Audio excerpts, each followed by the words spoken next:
Good afternoon, everybody, and welcome to this week's Power Hour. My name is Christina Natterdag, and I'm here today together with my colleagues Aubrey Cuthbertson and Franklin Walker. This program is a weekly program we do and is offered to you by the KIPL Institute for Physician Leadership, which is found at the North Carolina Medical Society Foundation. So our guests today, I want to take a moment and welcome our guests who are students and residents, and we're going to have a really I think we all think a rich conversation around how some of their experience has been lately in terms of the situation and what they have gone through and what their thoughts are around leadership and what they've seen. So I want to welcome Lauren Forbes, who is at Brody School of Medicine, class of 2021, who's just took a year to complete her Master of Public Health with the Johns Hopkins Bloomberg School of Public Health. We also have Mason Batten, who is a student and who, with Wake Forest Baptist Health School of Medicine, and I want to say that both Lauren and Mason are actually also members of or participants in our program, Future Clinician Leaders. We also have Sanford Williams, Dr. Sanford Williams, who is a pediatric resident with Columbia University in New York City.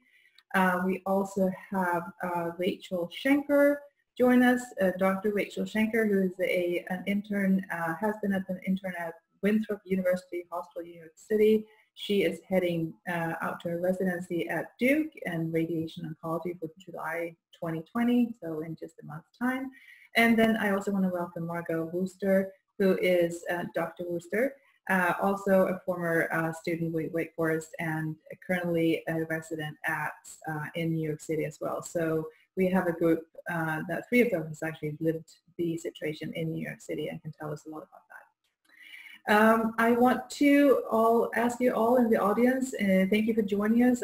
We do invite you to ask questions if you want to, and you can either put them in the chat box or unmute yourselves and ask the question as the flow of the conversation allows for it. We will record the session as always, and we'll be able to access the recording next week on the KIPL Institute for Physician Leadership landing page. Without any further ado, I want to thank you again to our guest. Oh, I also want to introduce Dr. Roy Stroud, who is the professor of neuro-oncology with Wake Forest Baptist Health, and who has been fundamental today to gather this group of rock stars to have this conversation with us. Without any further ado, I would like to hand it over to Franklin, and thank you again, Franklin. This before with such a diverse group of folks in doing different things in their backgrounds. I want to jump right in, guys, and start the discussion about how COVID-19 and this pandemic has affected you all. And I know some of you guys have gone up to work in New York City, and there's a lot in the press about what's going on in New York City. And I was hoping that you all could share some of your experiences about that. Okay. Dr. Wooster, can you hear me? Yes, I can hear you. Yeah, super. Well, perhaps you could give us a little background on your experience in New York during this crazy time. Yeah, certainly. So I think a couple things just to set the background for what it's like training in New York compared to some other cities. So of course in New York City, as you know, we just have such an intense volume at times. And for myself, I'm at Columbia, which is in Washington Heights. We have a very sick population at baseline. Just to set the scene for what this meant in terms of a pandemic, we have a lot of patients with a lot of baseline comorbidities who live in small apartments with many generations in one home. So when you think about, exposure risks, these people quarantined, of course, but they quarantined in a home with 7 or 8 people, oftentimes essential workers who were out in the community and then back home. So you had grandchildren who would go out and work and then come home, and the grandparents had, of course, their baseline comorbidities.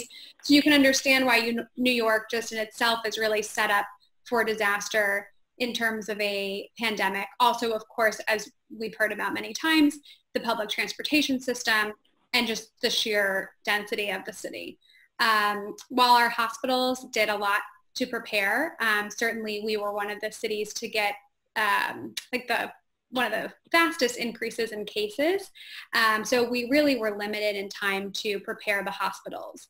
Another thing just about New York in general, even before the pandemic, is that you may have heard that it's really a hands-on training program. We have a lot of responsibilities with our patients. So compared to some of my colleagues who are in other cities, I find myself doing more ancillary tasks, lab draws, transport, whatever needs to be done. And that's something that we do normally. And certainly that was more true than ever during the pandemic, but actually in a really beautiful way, that it helped us to understand like all the complications with transport, all the complications with blood draws, everything that nursing has to do. It really was quite a team effort. So I think that's kind of the background for New York City and why we got hit so hard. So I'm happy to answer any questions specific to what happened next, if you guys want to know. Let's go around once and I'll come back to you if you don't mind. Lauren, I want you to give us your background on what happened with you guys. I know that you're in school down at ECU, but could you give us some background on how that's affected you? Absolutely.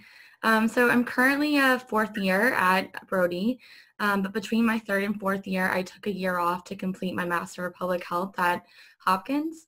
And my focus this whole year has been really how we translate research into policy and practice through health policy and clinical guidelines. And so one of the courses that I took that was really instrumental for this year and even just like handling the pandemic was crisis and response in public health practice and policy.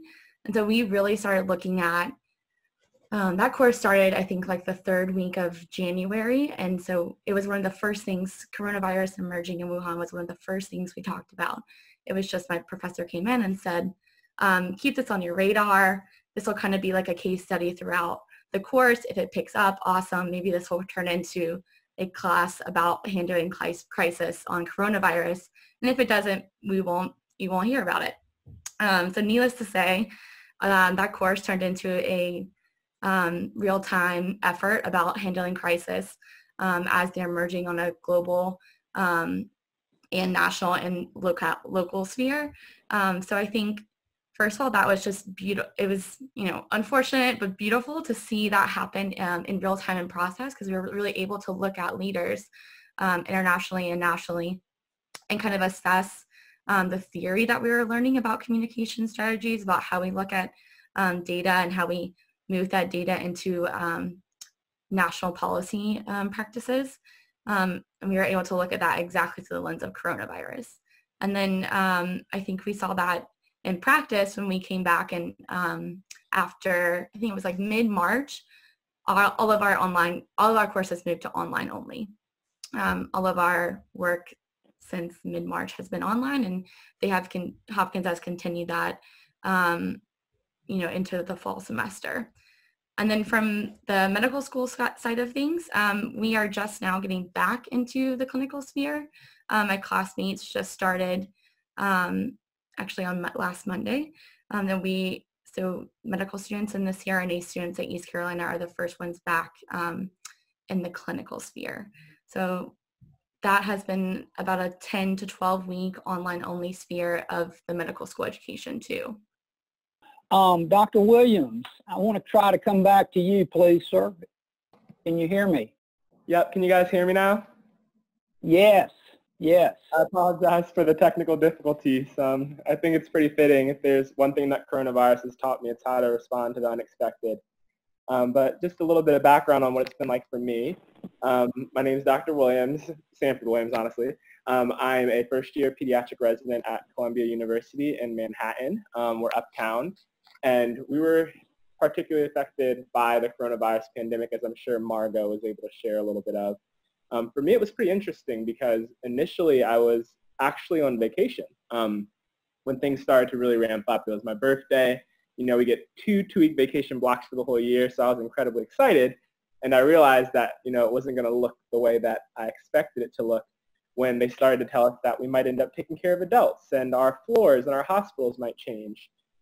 So I was at home kind of watching things unfold and trying to stay involved. It was honestly the most bizarre vacation I've ever had because I was constantly on calls, constantly trying to listen to make sure I didn't miss out on things. And luckily I didn't miss out on anything because the second I returned to the hospital, rather than taking care of children, I was taking care of adults, which was interesting because, I was fresh out of med school, and on our teams we have some residents who are, 2 or 3 years removed from medical school, and then our attendings clearly are even farther removed from medical school. One of my last rotations in medical school was the cardiovascular intensive care unit at Wake Forest. And it was interesting applying those things. We essentially served as the step-down unit on the floor. Our ICU ended up being over 50% adults when it hit kind of peak coronavirus capacity. And it was challenging, but also kind of really encouraging to try to apply some of those things that I learned and thought I could tuck away forever. But as things have kind of started to return to normal, the second we sent the last adult out of the hospital is the second that we started to be affected by what we're calling MISC now, which is a multi-system inflammatory syndrome related to COVID. We've had a number of cases. It's being outlined loosely in literature, that's kind of being rushed for publication, but it's just another lesson in, we're taught in medical school and, we're taught in college and kind of going through education that we want to use evidence-based medicine and we want to try these things that we're certain work because, A, B, and C outlined it and they said that this worked and they said this could work. But, I think this has taught me a little bit more of the art of medicine because, it's really just gestalt. There's no solid evidence because it's all new. I'm proposing plans on rounds based on things that I've read in podcasts or heard in podcasts or based on articles that I read that were published 2 days prior. And my attendings are supportive and my upper levels are supportive, but we're really kind of all going through this together, and it's been quite an experience. Thank you so much. Is Dr. Schanker on with us yet? No, she's going to be on in just a few minutes. Okay. Then let me go to Macelyn. Haven't talked to you yet, Macelyn. Can you give us a little bit of background on how this has affected your education? Yes, sir. So, hey, everybody. My name is Macelyn Batten, and I'm a current 4th year at the Campbell University School of Osteopathic Medicine in Lillington, North Carolina. But I've been doing my rotations up in Fayetteville, North Carolina. So when the pandemic basically hit, I was in my 3rd year rotations, on my pediatrics rotation, actually. And we were excused or released from all of the clinical duties. So like Lauren talked about earlier, all of our clinical duties transition into online duties. So basically that's been the biggest change, is just learning from an online platform, not seeing patients face to face, not really having any patient communication at all unless we kind of volunteer via the telehealth platform that's offered at the care clinic down at Campbell. So that was the biggest change for us as students. Since then, there has been shifts to formal testing as far as our board exams, in-person testing for your physical exams for the COMLEX and USMLE. There's been a lot of fluidity and flexibility in planning, and I think that's probably the biggest thing that students, at least at Campbell, and I know students across the board are dealing with, is just, like Dr. Williams said, just taking what comes to you and learning to go with it, and learning to communicate better overall is another thing too. So, but that's basically where we are as students over in Fayetteville and at Campbell. Super, thank you. Now, finally, Dr. Schanker, can you hear me? Yes, I can hear you. Super. We have just gone around the horn asking everybody to give us a little background on how their education or, rotation was affected by COVID-19. And again, you're one of the folks that was up in New York City, so would you please give us that background from your perspective? Yeah, sure. So I'm an intern in internal medicine at NYU Winthrop Hospital on Long Island. So when COVID started, our whole backup system was used pretty quickly. So everyone on electives and ambulatory outpatient clinic was called in to work in the makeshift ICUs and coronavirus floors. So people were operating above their normal PGY status, like resident interning. So all electives were canceled, all outpatient clinics were canceled. So for a lot of the categorical interns, they lost their opportunity to work with the specialists and specialties that they're interested in. And there was obviously less flexibility for time off. We were working many hours and many days in a row. And also like new conferences and morning reports were canceled. We didn't even do like Zoom. We didn't even bother because everyone was so busy. So I imagine it's probably pretty similar to the other residents who were in New York at the time. Things have kind of gone back to normal at this point. We're starting to have like morning reports and all through Zoom. So I guess that's how it's affected the education here. Thank you. And I think it's probably affected the preceptors as well. And so since we've got Dr. Stroud on the phone, I'd like to hear from you, sir, how this has affected you as you precepted your students. Yeah, thanks, Franklin. So I'm Roy Stroud, neurologist at Wake Forest Baptist Medical Center, and have the great pleasure to know all these outstanding panelists. Worked with Margot, Sanford, and Rachel when they were here, and have had the benefit of seeing them, now kind of blossom as interns. And then Lauren and Macelin have the benefit of knowing them through our Future Clinician Leader program. I think as educators, I'm a passionate educator. That's, I think, critical to all of our mission, and I see it as one of my duties, and so it is something that I enjoy greatly doing. Part of our job is to prepare our students and residents for the world that they're going to face, and we know how to do that. And as Rachel said, we do it through morning report, and as Sanford said, we put students and residents in the ICU and give them an opportunity to learn how to manage patients, and we know how to prepare them for those things. And I think, as Lauren said, we know that crisis will occur, and so we create opportunities where we can simulate crisis or address epidemiologic factors or look at public health and social determinants. And one of the things that this has taught me is to really think that we should be, I think, thinking even more critically about the skills that our students and residents need as they go out there into a brave new world. And we've heard that a little bit already today. One of the things that Sanford said right off the bat is he's learned to be flexible. And flexibility isn't something that we bake into our curriculum or our clinical rotations.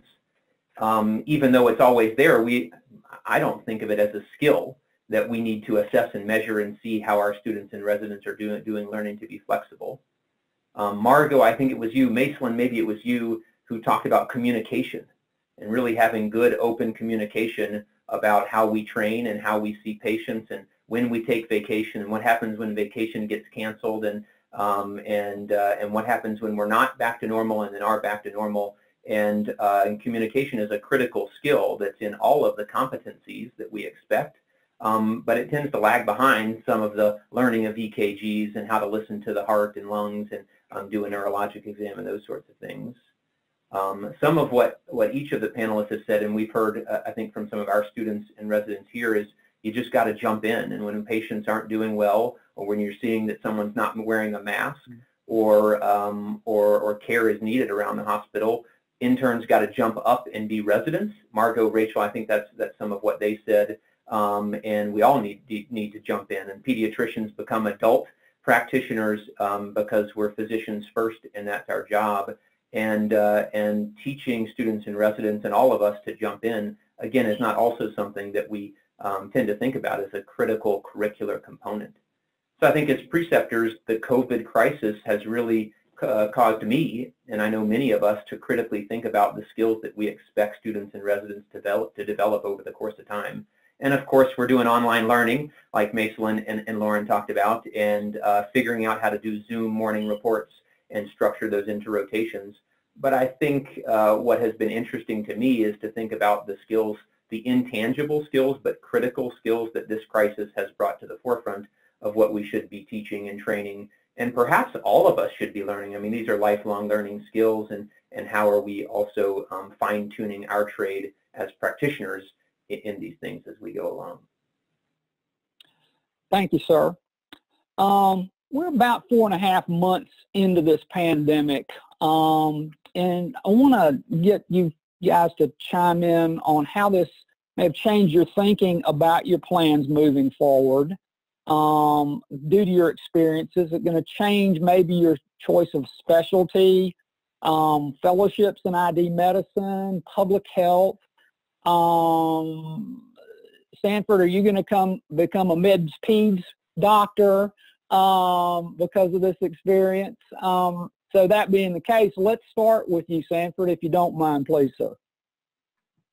Yeah, so the interesting thing with pediatrics being a 3-year residency program is that, you know, as early as the end of first year, you really have to start thinking about what you want to do with your life, right? For me, that's a little bit challenging because med school is easy. Not easy in the sense that the work wasn't hard, but easy because I knew I was going to be a pediatrician. My mother is a pediatrician. I went to high school knowing I was going to become one. That situation was simple because I made the decision prior to even starting. But now it's a little bit of a struggle because I actually have to make a choice, and I haven't been confronted with that yet. Coronavirus is interesting because we're having all of these discussions with our leadership and our program directors about the things that we're interested in, and you know, ultimately, I think that I'm going to go on to become an oncologist. I love hemonc and I love acute patients, but the challenge with that is, you know, with coronavirus, we've started to realize that this isn't something that's transient, right? I think a lot of people are starting to think that the pandemic is starting to settle down, and New Jersey is open back up, and you know, New York is entering like phase 1 of starting to open back up, and you see less people with masks. But you know, I was in the ED prior to the rotation I'm currently on, and every differential has changed, right? Anytime someone walks in with a fever of any duration, any sort of vague symptoms, it used to be, oh, it could be lupus, right? But that's kind of shifted, and it's become, oh, is this COVID? And I think one of the things that has been impactful for a lot of people who are starting to pick their fellowships now, and I think this is one of the big things, is that, you know, everyone is just tired. It's exhausting. I'm sure Margot can share a little bit more about that too, because her schedule is, I'm sure, even more challenging than mine. But you know, people are making decisions based on what they've seen, but also making decisions based on how they feel. And I think it's important to kind of remember that although like this isn't a transient situation, and you know, we are going to keep on dealing with this, like the way that we feel now is kind of temporary in terms of our fatigue. And we've had some conversations on that, and I think it's actually kind of dictated what some of my colleagues have decided. You know, they're going to take a year off next year, or you know, they're not going to pursue a fellowship immediately, and it's interesting to see how it's impacted that. Dr. Wooster, Yes. are you there? Yes. Let's hear from you. Okay. On that one. So as far as plans changing, I don't plan to change my plan as of right now. So I'm interested in adult oncology, and I am continuing to be interested in adult oncology. But I'll tell you that when this started, I really thought that the ID team would be the heroes of the COVID, the COVID academic center, that we would all be bowing to the ID team. Unfortunately, because of the limited therapeutics that we have, our ID team really just became kind of like a gateway to approving different antibiotics when we were covering broadly for superimposed bacterial infections, and they were the gateway to when we had to manage who even got tested initially. So unfortunately, I thought ID really would be kind of taking the spotlight, but I would say it's more of the Palm Crit team that got the action during the COVID pandemic.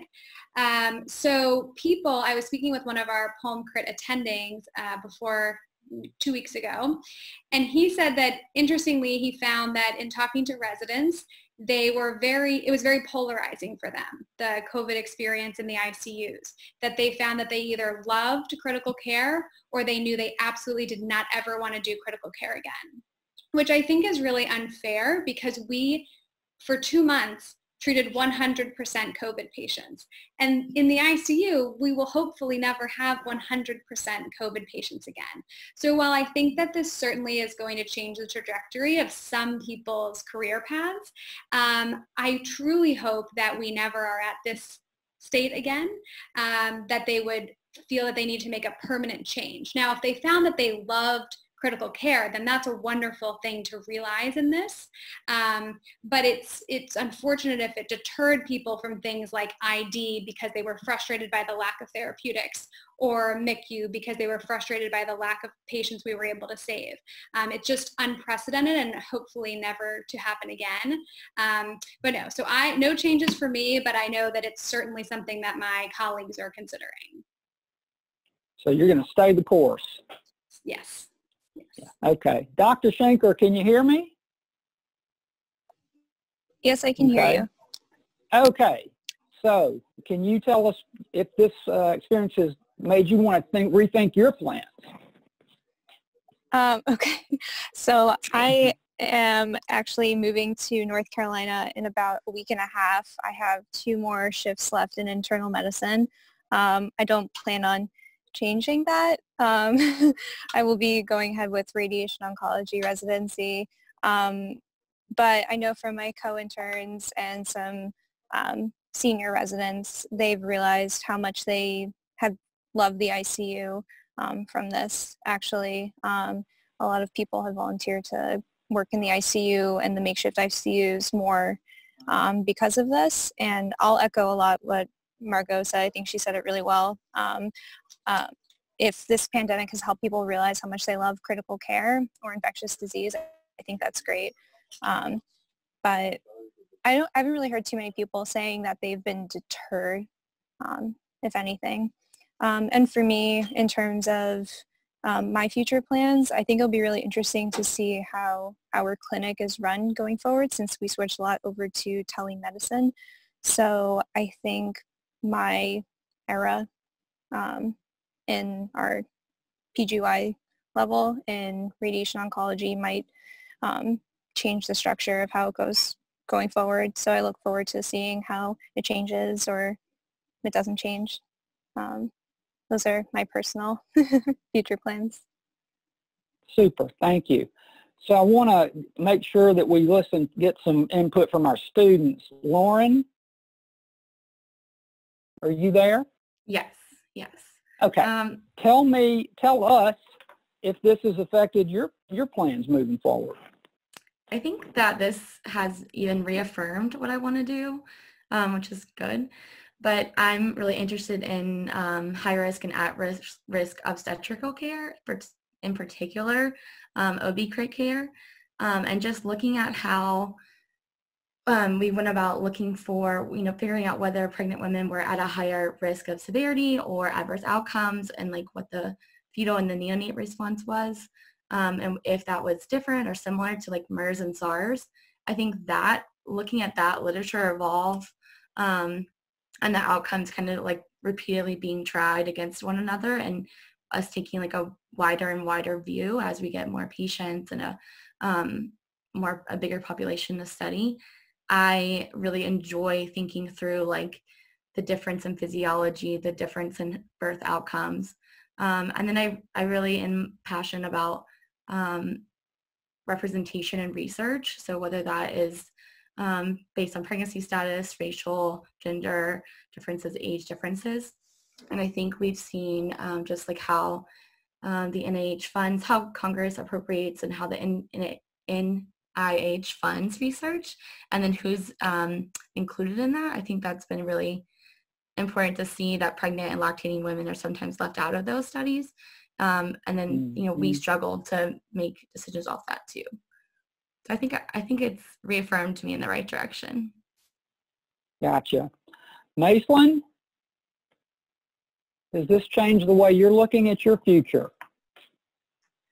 So it has not changed. I'm still going to apply surgery this year. I think more than anything, it's kind of taught me about how much more important and how much more prevalent telehealth may be in the future, and how that might shape the way I and the way I kind of communicate with my patients going forward. In surgery, it's very hands-on, and there's a lot of things that you need to be able to see and manipulate in person and do on your own. And if we were to move into a telehealth type operation where we were seeing our outpatient visits via telehealth, then I would need to be able to be a perfect communicator with my patients to get them to do the things and to show me the things that I need in order to make the right diagnosis and plan moving forward. So I think if anything, it's taught me that you need to be flexible, but you also need to be able to communicate extremely well. So moving forward in the clinic settings and in the hospital settings that I'll be going into in my 4th year, I'll be keeping that in mind. You know, when I'm able to actually put my hands on patients again, I'll keep in mind that there may be a day where I can't. So what can I take from this in-person experience right now to help me later on down the road in the event that we end up in this situation again, if there's a second wave. So just things like that, I think, have kind of influenced me, but still going for surgery. Okay. And Dr. Stroud, I don't think you're going to change your plans at this point in your career.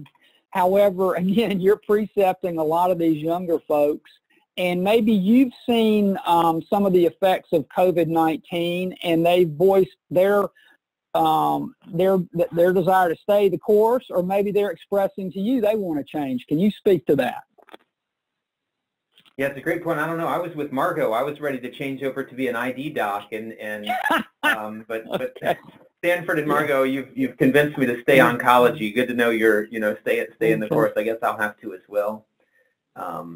Yeah, I think this is a great question, and there's a lot of us as seen trainees wrestle with how am I going to figure out what I want to do if I'm not in the hospital for students, or if I'm not in the clinic for students, or if I'm in a COVID hospital for some of the residents, or if I'm a resident not in a COVID hospital but no patients are coming in and volumes have gone down, and the patients that I'm seeing are really sick, but where are the ankle sprains and the influenzas and the earaches and those sorts of things, because we have seen differences in the types of patients that are coming into the hospital, and thus the exposure that residents have. And I think we've seen trainees wrestle with trying to figure out what I want to do when the experience is different. I think to me, as a preceptor, there's been some benefits of this. Macelyn, you hit on this. I think telehealth is now something that most training programs are figuring out how to integrate students and residents in telehealth. That's a great thing. And we need to start that earlier in training so that we're all trained how to do a good exam. And for me, a neurologic exam, through the video. And that's a really important thing to start early. It's a good skill. I actually think it's increased exposure. I mean, we have people from New York City and, all over the country here on this call, and we've all been on Zooms and WebExes and other things with people all over the country, and we were just on a call with some Italian neurologists learning about their experience. And so I think students and residents are able to be exposed to other people and new specialties in a way that wasn't possible pre-COVID, and that's a huge benefit in my mind. Many fellowships and residency programs and medical schools are talking about doing interviews virtually, and that's nice on the wallet. You don't have to pay for a flight to go to a bunch of these places, but it does change the experience. So kind of a positive and a negative, and changes how that will go. So I think there's some positives out there. I also think there's some potential negatives that we see. Roles are different. One person goes into the room for a patient who's COVID positive, and those patients are seen at the end of rounds. And we've worried about this with contact isolation patients for a long time, is how many times does nursing and physician and other clinicians go into that room, and is there an impact on those patients' care? For patients who don't have COVID but are suspected, is there a change in those patients' care, and the role of the learner and the role of the resident and the exposure for those patients? And I think we need to guard against that, particularly as Sanford says, this is not a 2-month thing, this is a 1-year thing, this is a 2-year thing, this is going to move into the next year of training. And so we need to be really careful as preceptors in making sure that the roles on the team and the exposure on the team isn't changing so much that that we're really influencing students and residents' ability to develop their skills and to know that they want to go into oncology and become a neuro-oncologist and take care of patients. Thank you. Tina, I think you may have a question for the group. Well, I was just wondering as I sit here and listen to you, and it's so interesting to hear you talk about this experience of what you've been up against and how you were thinking about it. I was going to ask you, this is a pretty broad question, but I was curious to hear what your thoughts are around leadership. And if have you, I mean, not that you haven't been busy, right? So have you even had time to think about it? But are there any reflections kind of today that you sit with, or any insights or anything that has kind of like built you up in your leader identity of who you want to be in your role?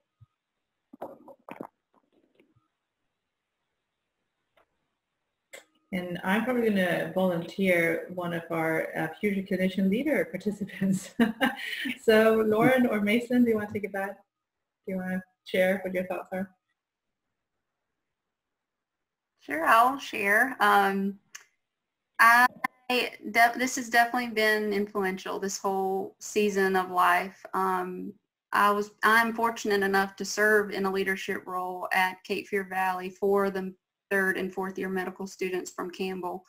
And this has definitely affected how I currently communicate and how I will communicate with my peers or any other people that are influenced by decisions from higher or decisions amongst the group. I mean, I think it's really important as a leader that you stay open, or especially during this time when you can't be face to face, you need to always be available. You need to always be open and willing to do things that people need. So for instance, we're going through a lot of issues as far as scheduling right now for next year, because a lot of the away rotations are no longer being held, and so people are having a hard time with that, and they're having issues with that. But I think as a leader in this situation for my peers, I was able to listen, be with them, empathize with them, because I'm going through the same thing, but also effectively communicate the issues and the problems up into the GME staff and the administration staff at Cape Fear Valley. So as far as leadership roles for me, communication across the board has been one thing that has just continuously been improved upon during this time. And then just staying positive and being a positive influence on those people, instead of making sure that the group just stays positive instead of goes down that, negative rabbit hole. So yeah, just communication and being a positive leader, I think, has been a big thing for me during this time. I definitely agree. In my color wheel, I lead with sunshine yellow. So it's very, yeah, I can pick that up, Mason. So for me, I feel like everyone gets a little bit extra extension of forgiveness. And I definitely want to make sure I offer myself a little humility too. And because it's just a trying time, there's a lot of competing demands. And I definitely have found myself reaching out to people more and just being if you can, please don't, attend this Zoom webinar, don't Zoom this call if you need that time, or it's okay if you do X, or I'm here to help you with this project. And I think just reminding people to take time for themselves too in this, because I think we can, I definitely got caught up in this as well. I would have my schedule packed with Zoom webinars that I think like Dr. Shaw was saying, like we can connect to so many different things now and learn and be like really intentional about what we're doing. But then you end up with like 10 hours of Zoom calls and you haven't sat up, it's like stood or walked around or like had a cup of water, you know? So I think like I'm trying to be more intentional in that as a leader and use that as my strength in a time where like I think people could use a little reminder. I think you both kind of mentioned so many important things, like being available. Mason, you mentioned that, and just to clarify for everybody on this call, when we talk about color energies, it's part of one tool we're using in this particular program, several of our programs. So we refer to color energies. You can call it characteristics or things like that. But sunshine yellow is a very energetic, dynamic, outgoing, visionary, creative kind of energy or category. It's just to kind of add that to it. How about Margot? What are your thoughts on leadership? So I think for leadership, what I found was one of the most important characteristics is somebody who's very composed and very poised in a time of stress. So certainly with COVID, we were in new uncharted territory. So being even the smartest or the most well-read on ARDS didn't necessarily serve you as a leader. It was really how you responded to the stress around you. I think it's very easy as residents, especially as interns who are so new, to get caught up in the kind of like the high energy anxiety.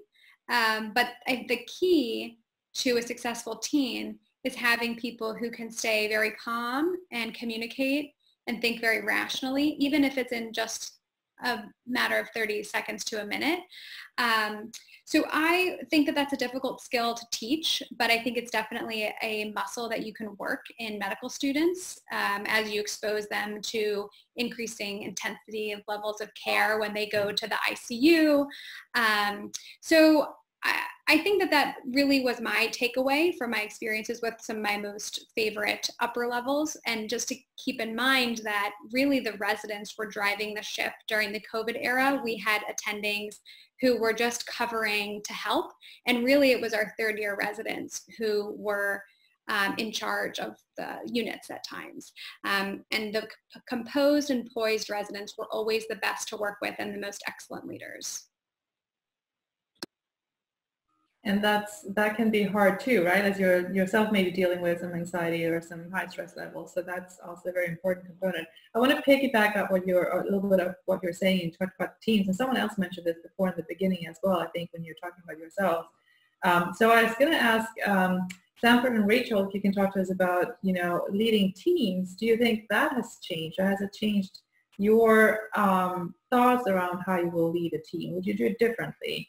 Or have you any learning or insights you've gained from that?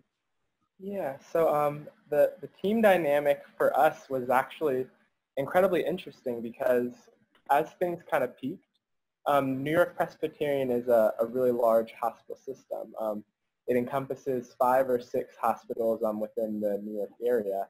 And as the number of adult cases rose, we started to stop admitting children into other hospitals with the thought that every single admission that we saw from the EDs and other places would be sent to Choney, which is the main children's hospital of New York Presbyterian, which happens to be where I work. So Cornell was no longer admitting pediatric patients. Oakland Methodist was no longer admitting pediatric patients. Their patients would show up in the ED, and those patients would be sent to us. So as a result of that, we ended up having residents from Cornell, which is a completely discrete, different residency program, and they stepped up, they answered the call, and they served as members of our team. Some of their attendings rotated through with us, and I think one of the most important things that we kind of learned was, how to be adaptive. It's interesting because everyone in different programs and everyone with different backgrounds has like a different way of doing things, right? And the way that we do things in terms of our workflow, in terms of our admissions, in terms of our rounds and the culture is definitely different from the way that things are at Cornell. but I was incredibly impressed by how some of my colleagues from Cornell were able to, adapt and, step in and take on roles in a foreign environment, in really unprecedented times and become members of the team. And I think part of that is kind of indicative of just how adaptive we all have to be as physicians, and how wonderful those residents are.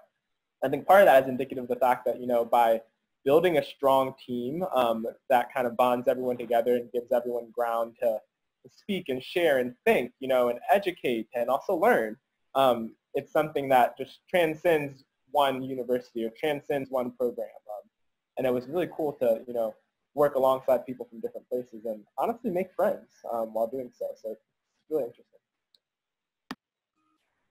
What do you think made them so adaptive? What was it in them that, was there anything particular you picked up on?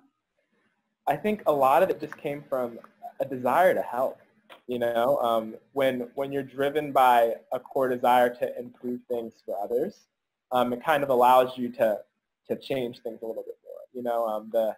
The stories that we hear, and this is like a very interesting parallel, but the stories that we hear of like the moms who are moving things that are way heavier than they could possibly move because a child's there. We're not getting superhuman strength, but in extraordinary times, people learn how to stretch themselves in ways that they never thought they could. And I think the one characteristic that every single resident from a different place that came here and stepped up, and they all did a wonderful job, but the one thing that they shared was just a selflessness and a willingness to do whatever it took to benefit the patient, which I think kind of speaks to why we all went into medicine.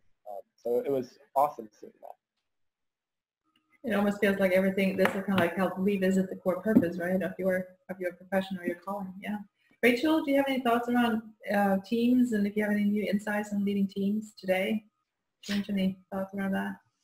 Yeah, I do. I mean, I totally agree with the sentiments shared by some of my classmates, having to step up, be adaptable, and work as a team in that way. But I think something that I've been talking about a lot, and we've talked about as a residency program, is also being able to stand up for yourself in a professional manner. Medicine is very hierarchical. You have your students, residents, interns, and then your attendings, and then the higher ups in the hospital position. And the example that I talk about was the fact that we were told not to wear masks when this all started from our hospital CEOs, which we all were really disturbed with because we didn't think it made sense, and we were afraid for ourselves. And as much as we care about our patients, we didn't sign up to be martyrs in that way, to expose ourselves to this potentially very scary disease. I remember when I ended up getting it, it was around the time where we found out that it was like a more hypercoagulable disease, and I was having such bad headaches. I was afraid I was having a stroke. I've never felt like that before. And it was just very frustrating because I felt like I could have maybe stood up for myself more, and we were all just trying to figure out the best way to step up and talk to our superiors about this without feeling like our career or professional life is in danger.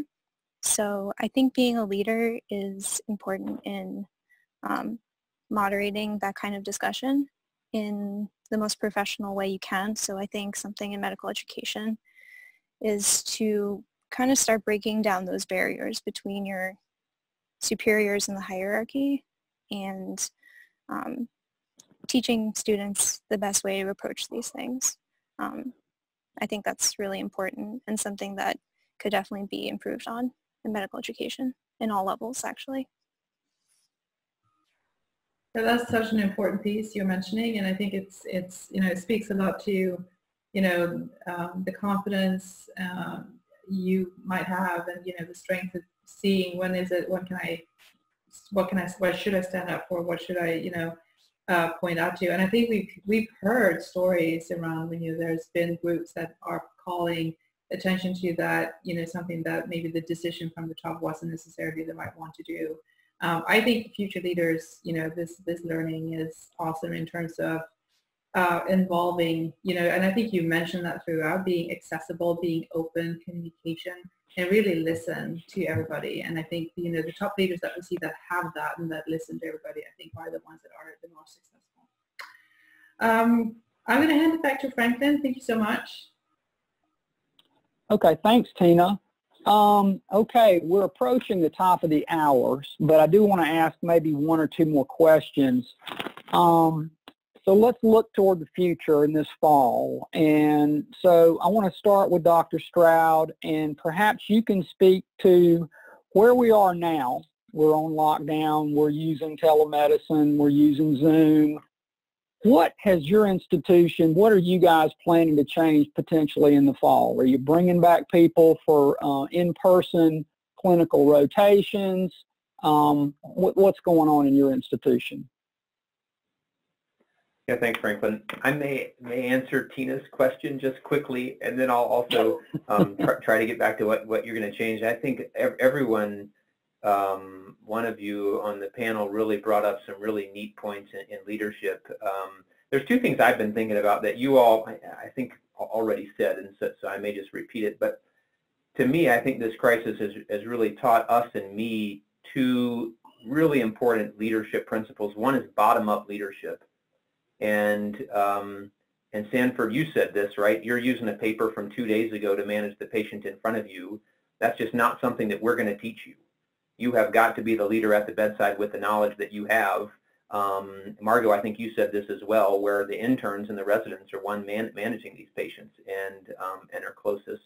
And Rachel, that's basically everything that you said, is we need to have people who are strong leaders, willing to speak up and let us know what they're seeing, so that the system can change and address the problems that are there. And I do agree. I think in many respects, the traditions that we have in medicine are critically important, but those that get in the way of good bottom-up communication and leadership are things we may need to rethink a little bit. So I agree with you all there. I also think, to me, this has raised the critical role of physicians as leaders inside the walls and outside the walls. And some of this is our social responsibility or societal accountability. We need to be leading when we're in the room seeing patients, but we ought to be wearing our mask and setting an example and leading outside the walls just like we do inside the hospital.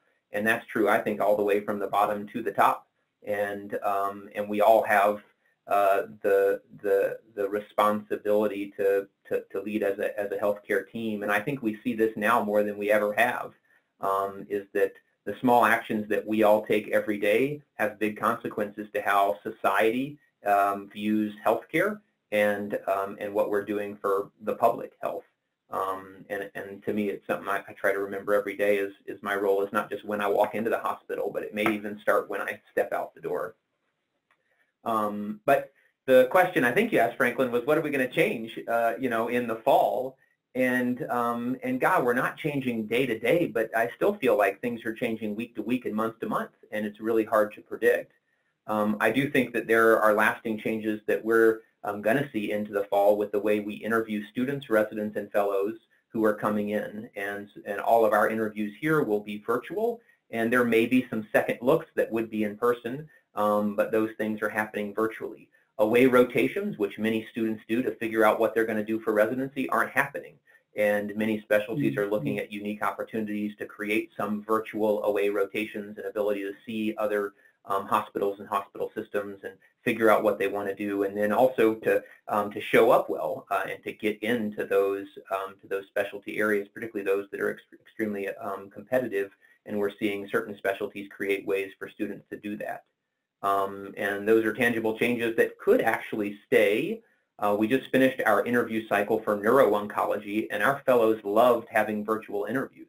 They got to see more programs and more people at those programs at much less cost, and that was a saving for the fellows. And I think for senior trainees, that's a good thing. If you're wanting to get into med school, you got to go see the med school, and it's hard to see the whole thing just on a virtual tour. You've never been in the hospital, perhaps. And so I think that will affect different trainees at levels differently. Those are some of the changes that we see. I think telehealth is a big change in how we're teaching students. And our students just went through a entire telehealth block learning what that is. And our residents now run telehealth clinics, and that's a part of their standard training, which we always wanted to be the case. And I think, as with many things, COVID has been the catalyst to make that happen. Yeah. Mason, I want to get back to you on that question. What do you think is going to change at Campbell? Well, like Dr. Stroud said, a lot of the away rotations and online interviews, they're moving to a more virtual platform. The care clinic at Campbell, as far as any involvement for the first, second, and third, and fourth years, I guess, but mainly the first and second years, they're starting to train people in telehealth. They're starting to train students on how to approach these patients as a medical student on the telehealth platform. So I think that's been very helpful. We, as third years, went through a virtual residency mock interview. I had mine yesterday, so we kind of trained on what that would be like. We've been doing standard patient encounters via telehealth as well. So it's been helpful. Campbell has really stepped up and taken this virtual platform and really ran with it. So it's been helpful.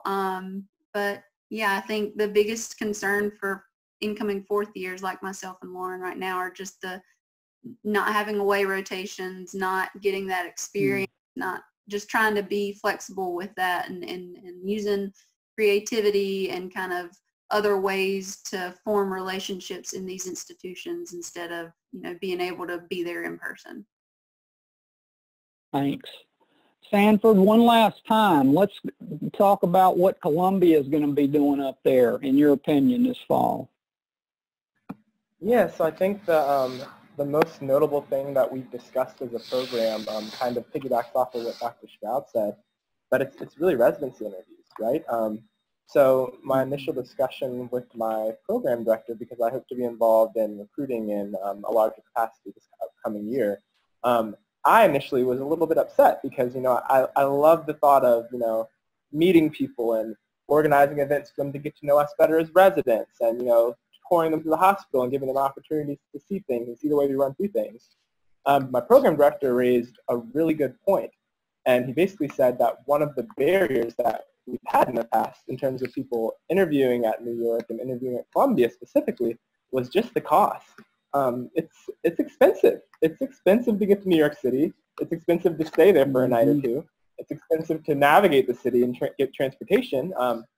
He was basically saying that in some ways, although this is going to be detrimental from the aspect of not being able to actually meet people in person, it's going to be incredibly helpful in that, we're going to make ourselves available to more resident or applicants in terms of seeking residency positions. If someone wants to interview from Los Angeles, they don't have to pay for a cross-country flight. All they have to do is wake up, dress up in a suit, and hop on a Zoom call. And it is possible to develop some meaningful relationships through digital media and through emails and through videos. And I think that we do lose an aspect of like the closeness that you get from just being physically together. But it does open some other doors, which I'm kind of excited to see. Guys, we're approaching the top of the hour, so I want to close up really quickly by thanking all of you guys for being part of this. You have given us a lot of nuggets about real life experiences and, being flexible and staying positive and calm and composed are lessons everybody can take away from this thing, but you guys are on the front lines, and thank you so much for sharing today. Tina, I'm going to bounce it back to you. Thank you so much to everybody who have been with us today, our guests in particular, and as well as those of you who have been able to listen in today. This wraps up this session. Again, thank you so much, and thank you for all that you do for us, and we are so looking forward to keep in touch with you, hopefully, and check in with you. And I know I'll see Lauren and Mason, but also with Dr. Williams, Dr. Schanker, and Dr. Wooster. A big, big thank you for us. To the audience, thank you so much for joining us. Please sign up or join us for next week's Power Hour. You can see what the topic is going to be on this website that I just put in the chat box. And there you can also see some of the other topics that we have discussed in the past few weeks. With that, I just want to say happy weekend. Have an awesome weekend. I hope the sun is shining on you where you are. I hope that you get some time to relax and spend time with your loved ones. we are grateful for everything that you do, and we can't thank you enough, and we want to be here for you and serve you any way we can in terms of the North Carolina Medical Society Foundation. With that, thank you very much, and I hope to see you again soon.